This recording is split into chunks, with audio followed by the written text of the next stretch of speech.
Okay. Hi, welcome everyone. Today we have I think it's the 10th subcommittee that we have for the regulatory and enforcement. I do see a few new faces, so maybe we can do a round of introductions real quick before we get started, and I can go ahead and kick it off. So, hi everyone, my name is Rocio Calderon, and I work in the Community Strategy and Resources Department, and I am the community liaison for the Stockton AB 617 community. I'll go ahead and pass it off to Stephanie. Thanks, Rocio. Hi, good afternoon, everyone. My name's Stephanie, and I'm a program manager over our community strategies and resources team. And this team just kind of oversees all of the implementation of 617. And I'll round off the rest of our district team by passing to Mike. Thank you. Michael Hamaguchi, I'm a compliance supervisor in our Modesto office. So we do cover the Stockton, San Joaquin area, as well as Stanislaus and Merced as well. But I'm the local enforcement guy. And I'll pass it over to, on my screen, it says Margot there.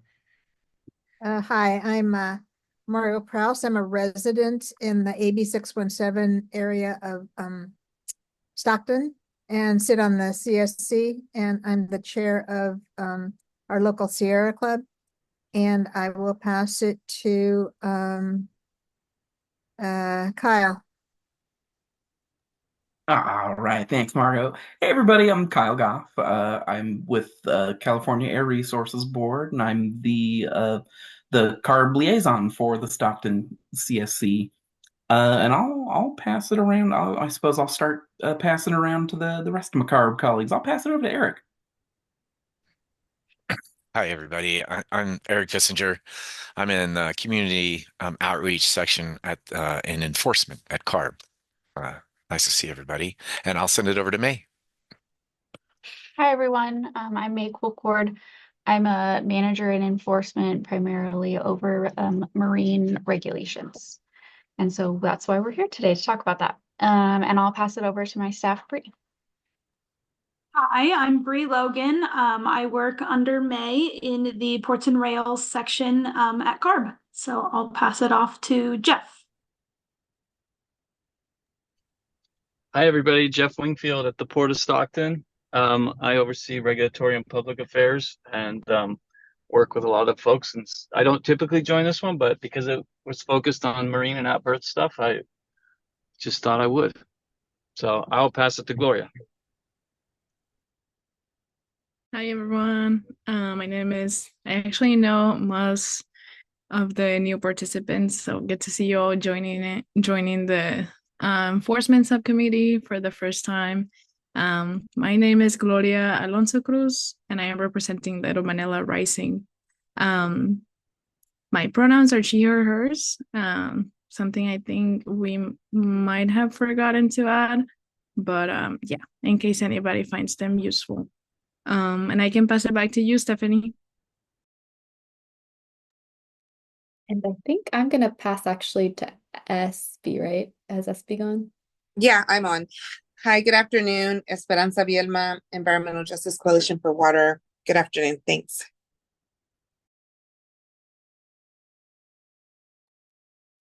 Awesome. I think we got to everyone. So just before we get started in today's meeting, I kind of wanted to take everyone back to a few months ago to the subcommittee that we had in April, where we did a strategic planning exercise to help set some agenda topics for the subcommittee meetings. So as you all remember, we did do that back in April, and we helped develop some topics for some bi-monthly meetings. So back in June, we did have a subcommittee that focused on the heavy-duty trucks. And then in August, we focused more on off-road vehicles such as trains and, just trains. And then today we have a topic that I know folks were really eager to learn more about, which is the ocean-going vessels. And at the last subcommittee meeting, I know folks were also interested to get a review on opacity. So we'll have that on today's agenda as well. And so I'll just go ahead and review that.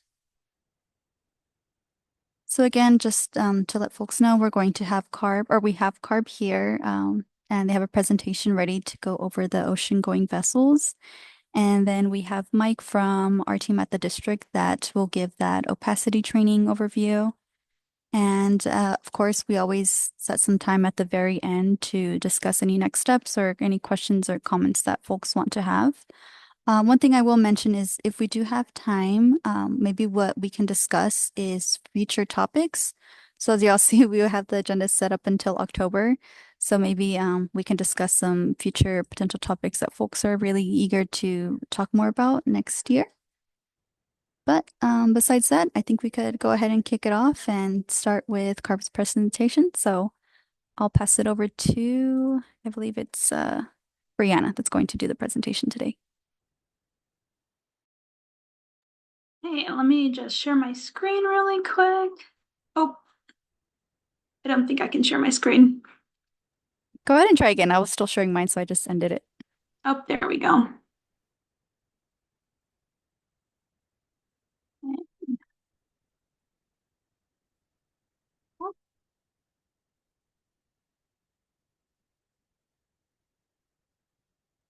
Give me one more second. I'm having a hard time getting to the sharing button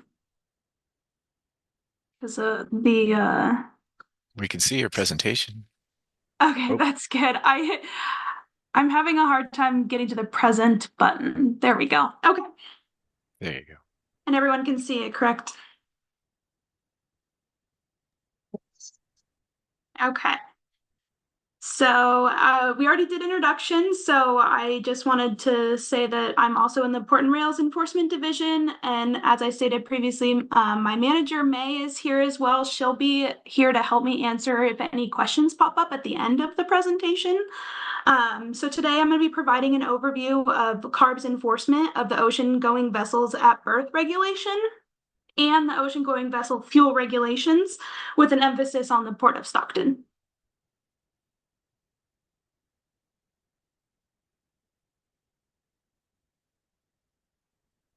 So I'm going to start off with the ocean-going fuels regulation. This regulation was originally adopted in 2008, amended in 2011, and fully implemented in 2014. The regulation requires that all vessels that meet the definition of an OGV use low sulfur fuel while operating in regulated California waters. This includes vessels in transit, at anchor, and at berth. The purpose of this regulation is to reduce diesel particulate matter, oxides of nitrogen, and sulfur oxide emissions. So now we're moving on to the at berth regulation. The original ocean-going vessel at berth regulation was approved in December of 2007 with compliance requirements that began between 2010 and 2014. So compliance was based on an annual fleet average for container, refrigerated cargo, and passenger vessels. It also required operators of container, refrigerated cargo, and passenger fleets to reduce engine use by 80% at full implementation. Similarly to the fuels regulation, the at-berth regulation also aims to reduce emissions from diesel particulate matter, oxides of nitrogen, and sulfur oxide emissions. So the new 2020 at-berth regulation captures additional pollutants. It still aims to reduce the same NOx, SOx, and diesel particulate matter, but it also aims to reduce reactive organic gases, particulate matter, and greenhouse gas emissions. So each vessel visit to a regulated California port or marine terminal must use a CARB-approved emissions control strategy called CAKES to control emissions for the duration of the visit, unless the visit qualifies for an exception or an alternative compliance option is used. So vessel reporting is also required for all vessel types, regardless of whether a vessel or terminal has emissions control requirements. When there's an instance in which the emissions cannot be controlled, there are alternative compliance options. These options include vessel incident events, or VIEs, terminal incident events, or TIEs, innovative concepts, and the remediation fund. Funds collected from this option will go towards projects that reduce emissions in the same port communities that are impacted by the uncontrolled emissions. The 2020 regulation also aims to meet community health goals set forth in AB 617. So the 2020 at birth regulation addresses issues that were found when the 2007 regulation was implemented. All ocean-going vessels are subject to the 2020 regulation. However, only container, refrigerated cargo, cruise, ro-ro, and tanker vessels have requirements to reduce emissions while at berth. For vessel categories not subject to emissions control requirements, like bulk and general cargo vessels, vessel operators must still meet visit reporting and opacity obligations as required by the 2020 regulation. This regulation places responsibilities on all parties involved, including terminal operators. Applicable terminals are any marine terminals in California receiving 20 or more visits from a regulated vessel category in any given calendar year. So terminals receiving less than 20 or more visits in any given calendar year operate as low activity or low use terminals. And a low activity terminal can become a regulated terminal if a terminal receives more than 20 visits for a calendar year. That year one exceedance triggers the obligation to submit a terminal plan to CARB by July of the following year, which is year two. Explaining how the terminal intends to comply with the regulation in year three. So if the terminal expects to receive fewer than 20 visits in year two, then the terminal operator can explain in the plan that they intend to remain a low use terminal. As long as the terminal does not exceed 20 visits, then the terminal will not have emissions control requirements. If a terminal exceeds the 20 visits, then the emission control requirements will be in effect. Once a terminal is classified as a regulated terminal with emissions control requirements, then the requirements persist even if the activity falls below the threshold in any subsequent calendar years. The 2020 regulation also places reporting requirements on terminals. All California regulated terminal operators must report vessel visit information to CARB within 30 calendar days of each vessel's departure. The 2020 regulation also has opacity requirements.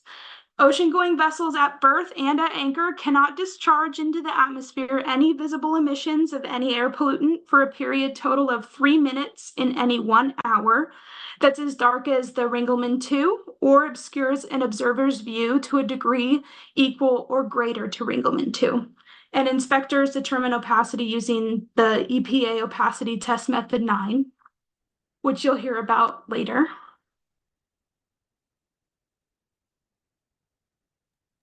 Gloria, do you have a question? Yes. I appreciate the details in the presentation, but I feel it is going a bit too fast for me. I'm not sure if it's the same for others. Part of the details that we just covered, if those are not included in the slides, it will be useful to just get them in text, because that is really useful information regarding the thresholds and the calendar,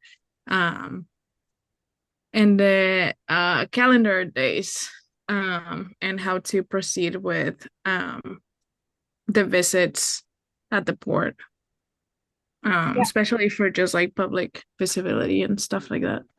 But thank you. It's really informative, Brianna. Yeah, no, no that's problem. a good point. Bree, was the version that you sent, did you include your notes in it? Yes, I did. The version that I sent to Rocio includes all of the speaking points that I am going off of right now. But thanks for that, Gloria. We'll definitely take that to note for future presentations. Definitely. Okay. So now we're going to move on to the 2020 at birth important dates. So the emissions control phases in dates. Beginning November 20th of 2023 was when all regulated entities must comply with the requirements that were set forth in the regulation. So the emissions controls for the following vessel types will phase in on these following dates, which is January 1st of 2023, which was container ships, reefers, and cruise ships. January 1st of 2025 will be the ro-ro vessels and tankers in the LA and Long Beach ports. And then January 1st of 2027 will be all other tankers.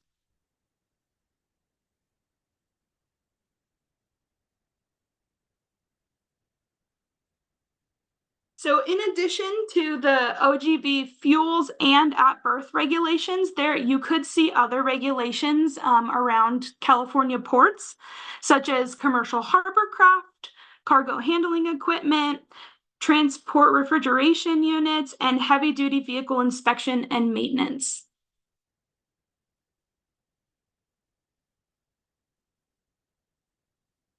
So CARB enforcement may stop by, so talking about OGV enforcement inspections, CARB can stop by at any time for inspections when a regulated vessel is at berth.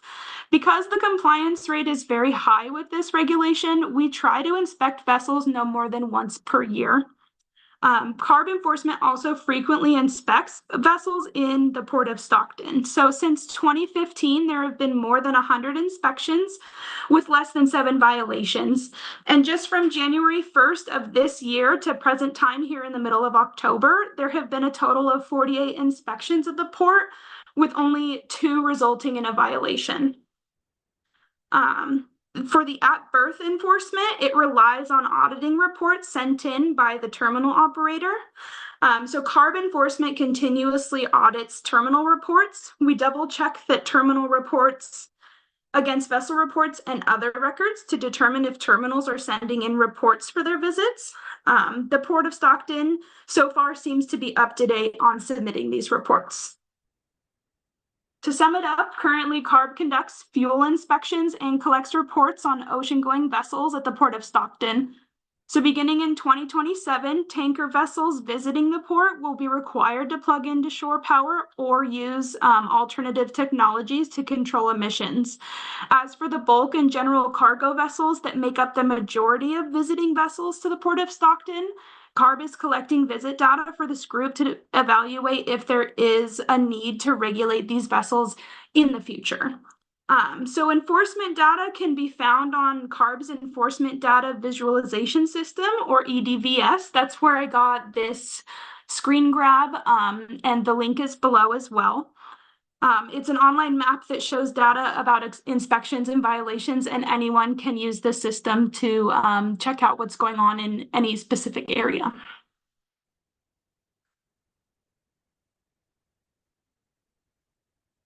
So how can the community stay involved? There's a couple of options. So CARB has a program that's dedicated to directing money from violation settlements straight back to the community where the violation occurred. So supplemental environmental projects, or SEPs, are community-driven projects funded by violation settlements. These projects can be almost anything that you can really dream up that reduce air pollution in your area. So SEPs can improve public health, reduce pollution, increase environmental compliance, and bring public awareness to neighborhoods most burdened by environmental harm.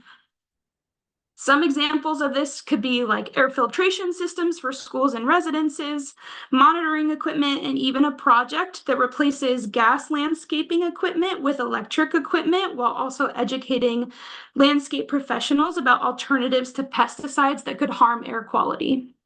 Another way to stay involved is by submitting a complaint. If you see or smell something you think may be affecting the air you breathe, you should say something.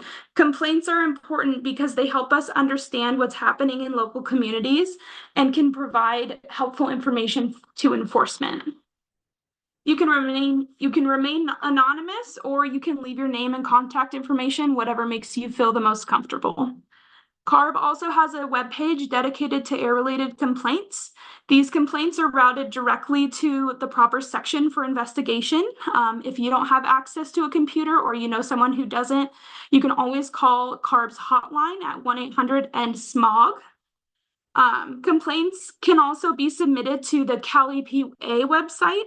The Cal EPA website allows the public to report many different types of environmental concerns to one place and have them directed to the proper environmental agency. This can be for air, water, toxic substances, pesticides, and solid waste complaints. Complaints are sent to the appropriate state or local agencies, depending on your location and the type of environmental problem you select. Cal EPA's boards and departments work with more than 400 local agencies that enforce environmental laws, and so This website saves you the trouble of having to find out which agency is the appropriate one. Another way to stay involved is to stay informed. So CARB makes enforcement data public using the enforcement portal.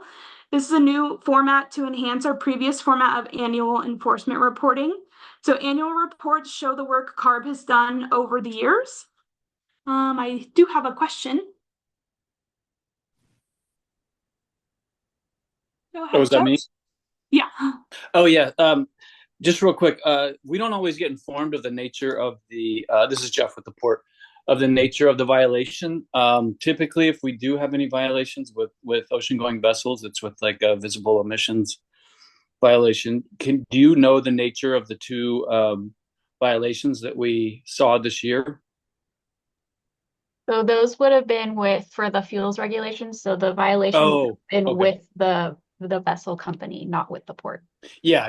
No, all of these would, but still, we have people on the docks all the time that are VEE trained, and we try to stay on top of that. And so just we it's always helpful if we know, and if we have like certain vessels that come in that there's a few that are on our radar that have issues routinely, and so we try to watch them extra closely. But I was just wondering if it was with an emissions or a fuel. So thanks.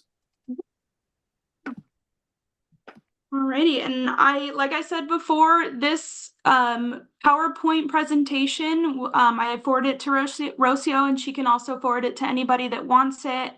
It has all the speaking notes. It has all of the links are live, so you can use them to go to any of the websites that are linked within this presentation. But that's all I have for you guys today. So thank you for taking the time to listen. Thank you. I did have one other question real quick, if I could. Absolutely. As far as at Stockton, we don't have liner service. So of all the vessel classes that you talked about, we only have tanker vessels and we have general cargo vessels. And so obviously tankers are coming up for us, and we're moving to get funding in place and figure out the viable solution. And right now it's going to be capture and control, like bonnet system, because we don't have liner service where a ship is going to be able to plug in. So I was just wondering if there was any progress that CARB could share on any capture and control companies that are certified now for tankers. Is anybody certified yet for tankers? I can speak to that. So we have at least one, if not two, that I know have been doing test plans for tankers. So they have been basically testing out the system. I can't remember if there are any that have gone fully through the process and have been certified. All of that information, though, is on our website, and I can send you a link so you can get it. Mm-hmm. That'd be helpful, because we're talking to Stacks, and we're talking to I think Stacks is kind of the leader, but we're trying to get an agreement in place, and it's really hard to do that without somebody being verified, and so that's a little challenging for us. But any information you can share would be great. Yeah, we'll do. Any other questions at the moment? If not, I will stop sharing my screen and pass it back over. Thank you so much, Brianna. And as Brianna mentioned, we do have this presentation posted. I went ahead and just linked it in the chat right there for folks to see, and it does have the speaking notes, so feel free to review those as well. And I'll pass it off to SBS. I see you have your hand raised. Go ahead. Oh yeah, just a quick question. So with those reporting mechanisms, are any of them integrated or interfacing with the Valley Air? When you do file a complaint on the app that Valley Air has, is that some of the components that you had on the enforcement side, or any of those integrated into the app? I don't think that our CARB complaint system is integrated with the district's complaint system. No. Oh, okay. Thank you. But I'll say Sometimes I that, know that we will get complaints and we'll like send them to the air district or the vice versa, but I don't think they're like automatically connected. Okay, so then if we do, because we have a really good response, like when we do, if you, I mean, obviously if you don't file anonymous, and then they call you back and let you know, like when you're sending a photo location of a complaint. And so we're doing outreach on that issue right now, along with other things. And so, and that, you know, how to file a complaint is on that app. So then I was just trying to figure out how we could integrate that without them actually going to like a website, right? So it's a separate step. So do you feel that you guys will have an app in the future for the state or no? That's a good question. I have not heard about one in development, but I'm also not necessarily the one to know that. So I can definitely look into that because that's actually a good idea. Okay. Well, if not, we have developers too, so you can hit us up on that. Okay, cool. Thank you. Yeah. I'll comment on the district side for that. But basically, if you were to use our district app to make file a complaint or go on the website or call, and it wasn't in our jurisdiction, I mean, technically we can't do enforcement for visible emissions from a docked vessel. And we would also let Jeff and his staff know that we were out there doing that type of activity enforcement. But if it was out of our purview, we thought it was something fuels related or you know, part of that presentation, yeah, we would be making a referral directly over to Maze Group. Okay, thank you. That's good to know. Appreciate it. And it goes both, and it may touch on it, but it goes both ways, from state back to us and vice versa. Great question. Thanks, SB, for that question. And May and Mike, I have maybe related to SB's question, a question about the kind of the carbs like reporting system. Is it similar to kind of the air district? I'm familiar, of course, with the air district side of it. If someone, for example, were to kind of submit a complaint through CARB, will you remind us, is there an option like they'll hear, if they wanted to, they'll hear back about it and be able to talk to like the inspector and ask questions? Yeah, we always, in our section, we always respond to the complainant. We'll give them a call or email or whatever about form of communication that they provide us. So yeah, we always do that. Awesome. Thanks.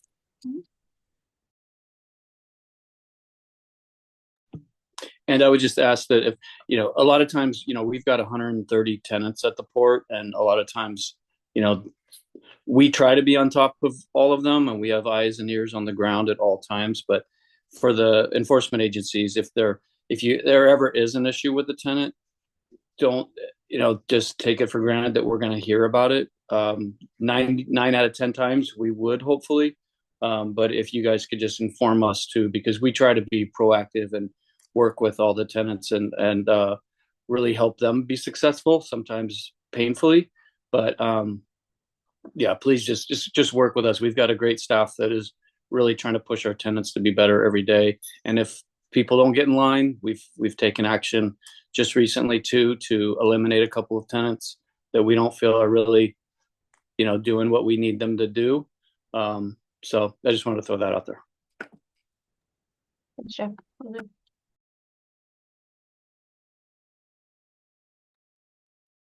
Thanks, Great. everyone.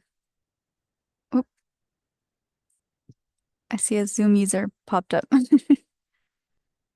Okay. Is there any last questions for Car before we move on to the next agenda item?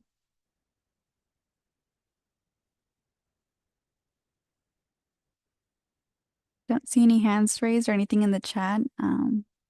So I'll go ahead and pass it off to Mike to talk more about opacity and visible emission evaluations. Thanks, Rocio. So I guess if I would have worked with Brianna a little better, she could have just picked this up for me. But it all ties together. You know, we're talking about the same stuff here. And hopefully this will provide a little more background, a little more education on some of the stuff that we do on the regulatory side, specifically involving opacity related, let's just say complaints, issues or concerns. So go ahead and I think I should be able to share here.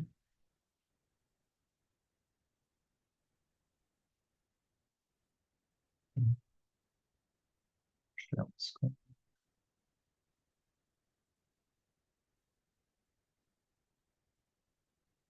All right, hopefully you guys can see that.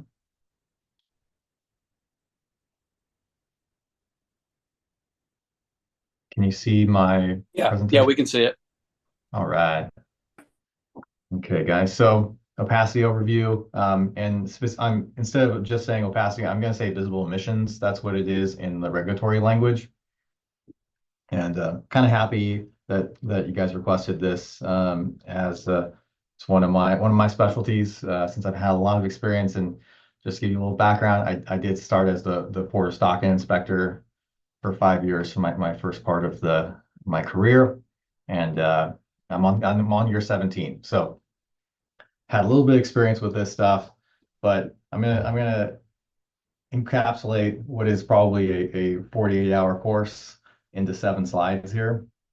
So I'm going to generalize, but in general, the history of air pollution really started back in the Industrial Revolution in England, and very quickly, primarily due to the amount of use of coal for industrial processes to provide heat, you ended up with exactly what this picture says. And what translated into annoyances to the public ended up in case law that translated later on to actual laws and regulations at the municipal level that ultimately led to where we are today. And we're going to get to that. But let's face it, to today, obviously, we still have smokestacks, but let's hope we don't see smoke coming out of them. So that's kind of going to be the theme here. On. In the air pollution regulatory realm, we classify visible emissions as either a point source, it's coming directly from some type of emission point. So as we can see in the upper left there, it's a water vapor coming from some industrial stack. There's a chimney on the upper right there, what we call fugitive emissions from moving vehicles, could be windblown dust from like an empty lot or a construction site.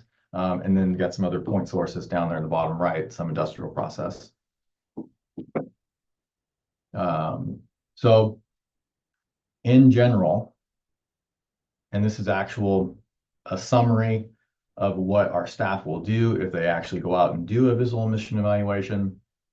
But it depends on where you are in relation to the stack or the plume or the fugitive emission. And that is generally your back is to the sun, and you're not directly underneath the plume, because you'll have, if you look up through it at a very right angle, then it would look darker. Also, if the sun was to your back, it would also look darker, creating a shadow, for lack of a better term. So there's actual studies from the 50s, 60s into the 70s that are quite interesting. And they actually quantify and qualify this in scientific papers. It's pretty interesting if you're in the industry. Those are all published, and I provide the links to these citations at the end of the slideshow. But that's just a location. In general, this is what we're talking about. And in the other presentation, this was presented. We read opacity as the transmittance of light through a plume, how much of the background is visible. And I chose this. This is actually a certification test for some industry folk. This wasn't ARB, but I thought it was a good slide. And as you can see, yeah, as it gets darker, you have less transmittance, more opacity, and this is what we're talking about. And this happens to be on a Ringelmann scale, as Diana had referred to. So that's black smoke. We refer to opacity technically as white smoke, but I'm not going to get into the fine details of that. Generally speaking, it's 0 to 100, and there happens to be two scales. This is very important and I think quite pertinent to the Port of Stockton, where you have a very large stack, a couple 100 feet tall. It happens to be a plume of condensation that is coming from a stack that is attached. So you end up with a steam plume. And not all steam plumes are necessarily bad. It means that there's moisture present. That's pretty much what we're talking about here. But in rare circumstances, you can have trail off, basically, some particulate or some type of vapor that is not part of the steam plume. Generally, that will be a different color. It won't be white. And I thought this graphic showed that pretty well. So our staff, any enforcement staff that is trained on this and registered will be able to read that. And then this is an actual picture. It's a promo picture, but this is a photo of the port looking to the, oh gosh, it must be like northwest. The west, yeah. Northeast. There we go. And so DT Stockton is that blue structure right there. And this was a very, very early picture. It's supposed to be like 2013 or something like that. The superstructure wasn't even built yet, but and they're actually still putting up the stack. So they were operating. So biomass, this is a biomass burning power plant. It's 54.4 megawatts. It's powered by primarily agricultural waste. So it's a renewable energy a power plant powered by biomass. At the base of that large stack there with the attached plume is actually a 25-foot wet scrubber to comply with our acid rain program. So it's filled with a caustic liquid, basic liquid, and it's trying to grab anything that could be acidic out of the exhaust stream. It just happens to be the exhaust stream is about 350 degrees going through that large, high, dense media scrubber, and we end up with a lot of steam coming out of that stack. But as you can see, you do have some dark spots in that plume, and that's just a shadow. But our staff would be reading on the trail off, and obviously this is not the right angle. You can tell the sun's a way over to the left, but it gives you a pretty good picture of what an actual wet plume looks like, and thought it was a good example. But hopefully you guys have some questions or comments. I'd be more than happy to answer them. And I've provided my links here to EPA Method 9, which was mentioned in the previous slideshow. That's the full-on visual emission evaluation that our staff would do for enforcement purposes. There's something called the EPA Method 22, and that's just a point observation to not quantify whether there is a visual emission or not. It's to qualify that there's something present or not something present, or it's not present, I should say.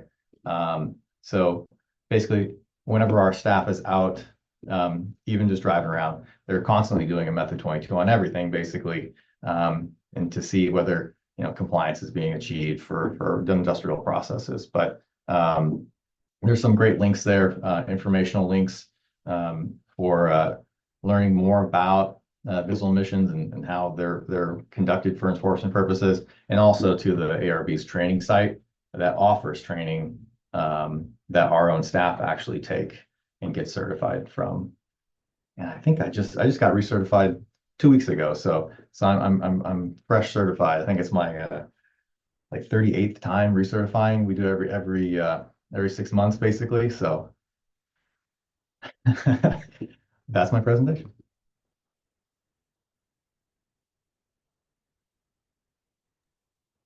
Thanks so much, Mike. Is there My anyone that pleasure. has any questions for Mike?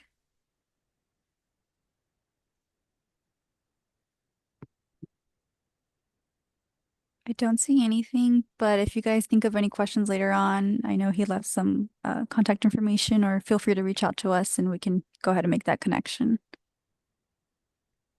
All right. I do see we have about 15-ish minutes left. So, wondering if there is any topics of interest for the next regulatory and subcommittee meeting. This one will be planned for early next year. And of course, we'll send out more information with like Zoom details and the agenda when that time comes. But happy to hear if anyone has any future topics that they'd like to discuss. And I could even share my screen just to maybe give folks some ideas.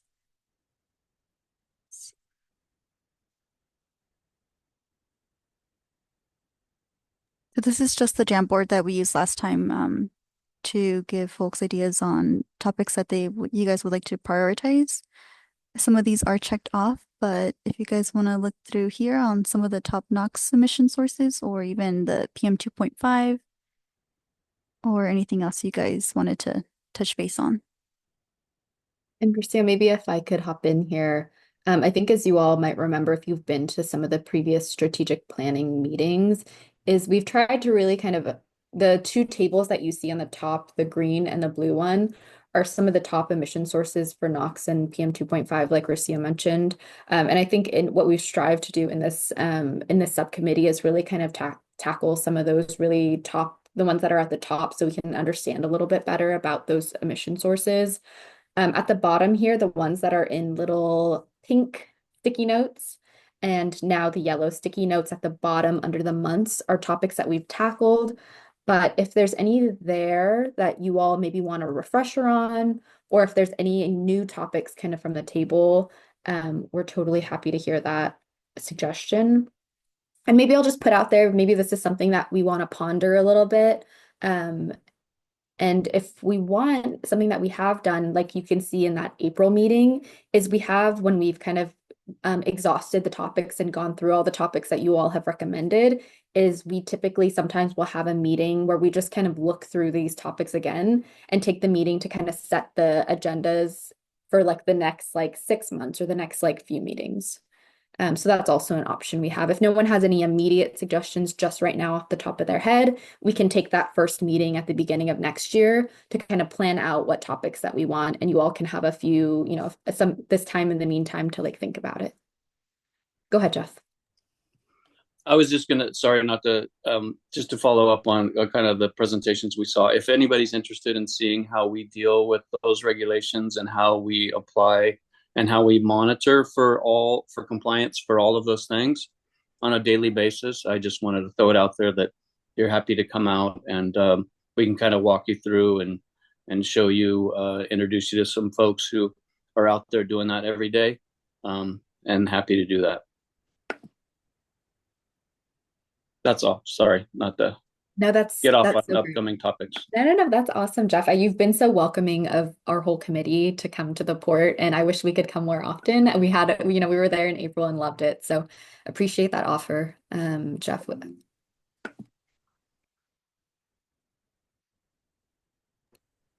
Nothing comes to mind. But I'm really grateful for having this visual right here. Thank you for putting it together and keeping track of the topics we have covered. The one thing that has been present in the back of my mind as we approach the winter and fires or campfire season is the issue we have with the thermal inversion, where all of the pollution gets trapped in the valley, and we kind of have like days where everyone can literally smell the bonfire from last night in the city. So I'm not sure if that will relate to any of these subjects we have here, but it will be very in tune with what we're seeing on the ground. So I'll just bringing it up as something that people can relate to. Yeah, thanks so much, Gloria. That's definitely something I think we can add to the list to maybe talk about some of the kind of surveillance that we do for illegal open burning. I'm seeing Mike nodding. We can add that to our list for sure. Yeah, can I add something too, Stephanie? And not to make a commitment, but we are also we do get quite a few complaints in the community, and we publicize those as they come in, and we respond to them all as well. But we do work with our state agencies. A lot of it's state property, Caltrans, and then city property. So we're constantly in touch with code enforcement, environmental health, and I'd be more than happy to talk about how we liaison with those groups to deal with these, encampment fires for the most part. Thanks, Mike. Yeah, I know that in the past, this kind of CSC in general, not just this subcommittee, but this CSC kind of since its inception has, I think, been sensitive to that topic of, open burning, and then maybe burning that comes from like encampments or from the unhoused folks in the Stockton community.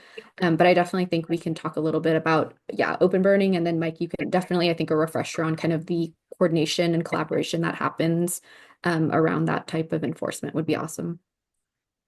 And I saw SB, go ahead. Oh yeah, so just to kind of like add to your point there, that's one of the things we had brought out, in doing outreach, is that when we're utilizing that the app from Valley Air, is that we didn't know, the fires, like for example, going back to Gloria's point, there's a lot that's going to be happening as it gets colder. And I think that that's where our community members don't know. So we're going to we need to amplify that message so that they know that, what that means and how they can report it. And then, so if that presentation can then say, okay, we input this data, where does it go? What happens? And then what can we do about it? Right. Because, it's one thing to report it. It's another thing, like who really enforces it at the end of the day, right, at the local level. And then to the point that was made earlier, whether, whose property is it on, or is it county, city, state? I think that's going to really help, so if those, markers are indicated and as we put forth the data, it's going to be helpful, because then we'll be able to kind of pinpoint the situation. And then I think that that'll help us to, maybe try to provide some solutions to the matter, because that's definitely an issue. And like I said, I didn't previously know that that was a capability that the app had, but after utilizing it, it's definitely a tool that can help us, that can help our community members feel like they're empowered and that they're able to do something about it. And then we can just like take it to a different level as far as like letting folks know about it. AB 617, of course, and then other community members outside the area. So I just wanted to like kind of reiterate on that part on what we're trying to accomplish as well in terms of like our organization. Thank you.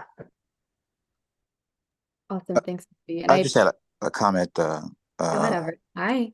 How you doing? It's great that we're hearing this. I live in the area between Airport, Charlie Martin Luther King Boulevard in Hazleton, and Airport and Pilgrim Street. And again, I want to emphasize that not only the fires that they set, but when they set the fires closer to entities like the electrical poles, and this is something that they do, in order to stationize their homes and stuff.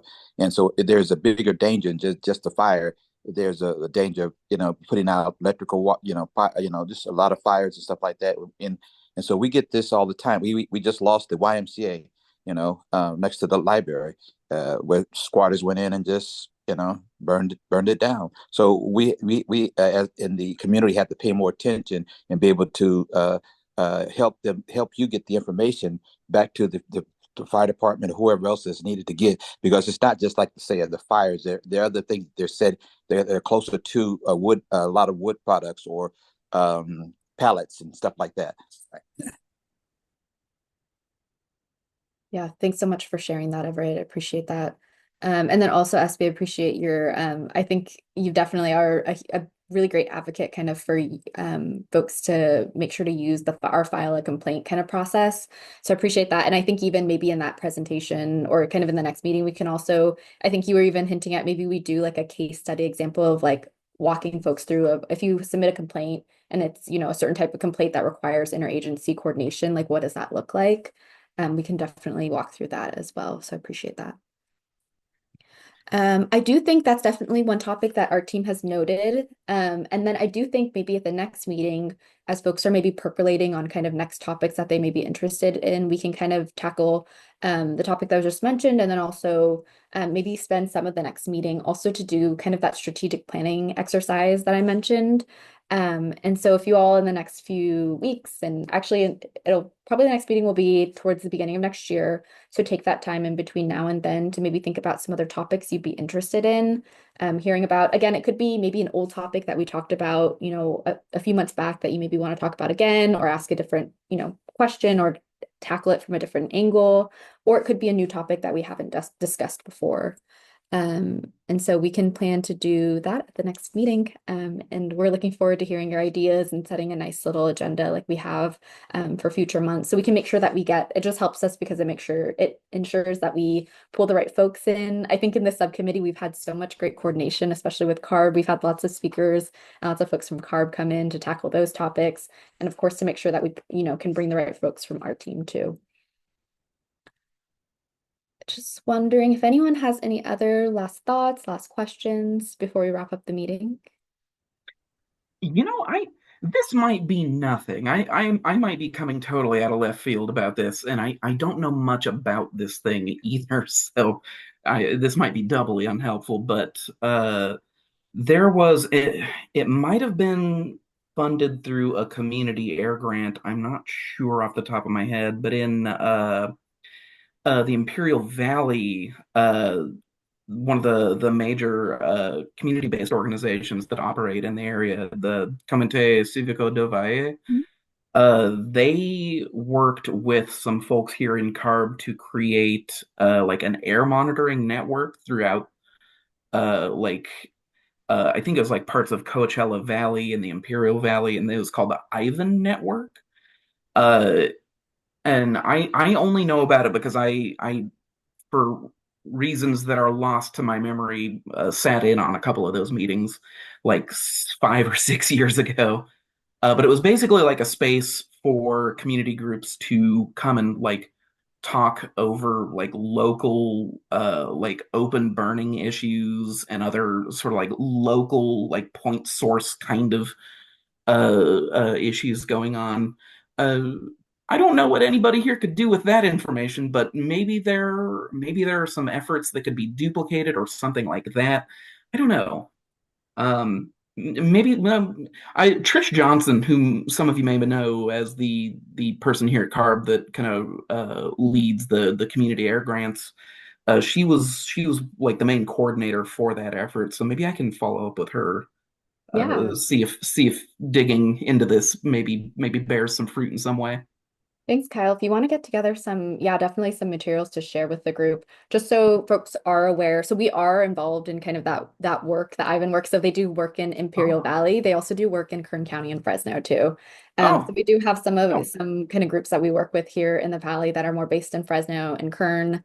And then also folks from our team that participate they have regular meetings and such that we participate in, and also community-based organizations do. But I do wonder, of course, I think it sounds like Trish is super involved. So if you did want to get together some information and share with the group, I think that could be, I'm sure, of interest to some folks on this call. Yeah, absolutely. I'll circle back, talk to her, see what I can glean from her. In the meantime, I sent a quick link. It was a little press release CARB did back in 2018 talking about the Ivan network. So it has a little bit of context beyond what I have. Awesome. Thank you, Kyle. Go ahead, Espy.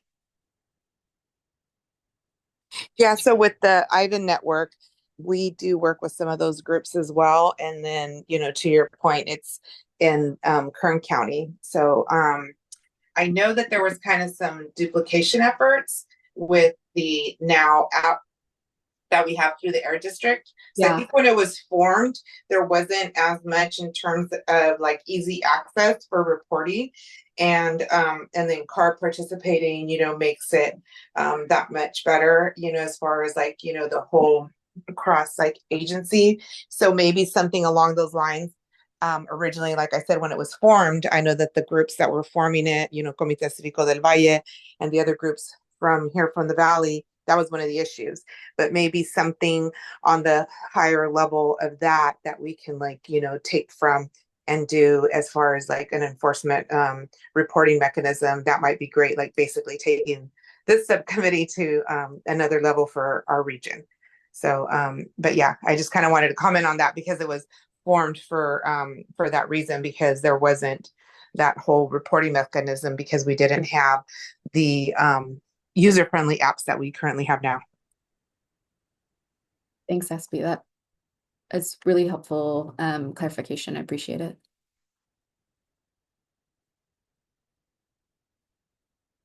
Awesome. I see we're pretty much getting to time here. So I just wanted to thank everyone for spending their afternoon with us and really thank our speakers, Brianna and Michael, for bringing so much valuable information to the group, and for everyone else for asking their questions and engaging with the topics. I know it'll be kind of a little bit until our next meeting, but we're always here, working and wanting to kind of, engage with you all about these topics. And so feel free to reach out to any of us in the meantime. I know that I'm pretty sure everyone on this call has shared their contact information at some point, but please don't hesitate to reach out. And we'll look forward to seeing you all for the next meeting, which we'll share information about, will be early next year. Awesome. Thank you all so much and have a great rest of your Thursday. Thank you. Great Thanks, day and a great Leslie. Bye. Thanks, Everett. Bye, Thanks, everyone. Good to see everybody. Bye, everybody.